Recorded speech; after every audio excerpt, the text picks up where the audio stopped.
Počúvajte pozorne. Vaše paradajky umierajú a vy ste ich vrahovia. Júl je v plnom prúde. Plody by mali naberať na sile, ale vaše rastliny vednú. Vidíte žltý list a panikárite. Beriete krhlu. Lejete vodu. Myslíte si, že ich zachraňujete. V skutočnosti ich topíte. Toto je vaša najväčšia chyba. Prehnaná starostlivosť. Zabudnite na farebné fľaštičky z obchodov. Zabudnite na 5 krokov k úspechu.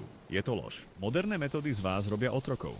A z vašich rastlín invalidov. Vytvárate bažinu, nie záhradu. Korene sa dusia. Poďme k biológii. Je to jednoduché a kruté. Koreň paradajky potrebuje dýchať.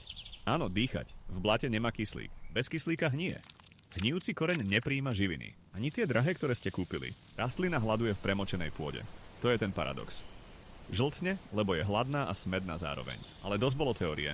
Ideme zachraňovať úrodu. Riešenie je staré ako hory. Poznali ho naši dedovia. Nepotrebovali chémiu. Prvý krok. Prestaňte polievať ku kmeňu.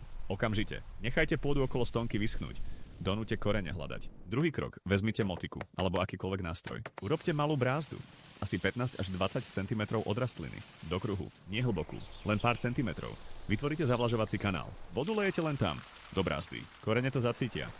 Budú rásť do šírky za vodou. Budú silnieť. Stonka zostane v suchu. Žiadna hniloba. Žiadne plesne. A teraz ten trik.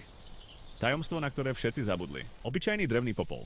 Z čistého nespáleného dreva. Žiadne brikety. Žiadny uhlie. Len čistý popol. Jedna hrst.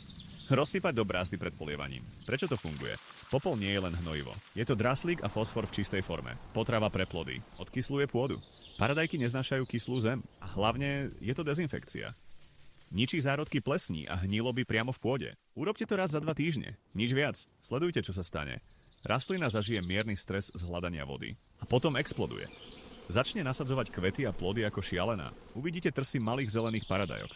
Všade. A keď dozrejú. Tá chuť bude iná, sladšia, koncentrovaná. Plody budú pevné, nebudú praskať od preliatia. Toto je vedomosť, nie zázrak. Múdrosť našich predkov. Celá dedina bude v šoku. Budú sa pýtať na vaše tajomstvo. Vy ste sa dnes naučili pravdu. Prestaňte svoje rastliny milovať na smrť. Sledujte náš kanál, ukážeme vám viac. Pravdu o záhrade bez klamstiev.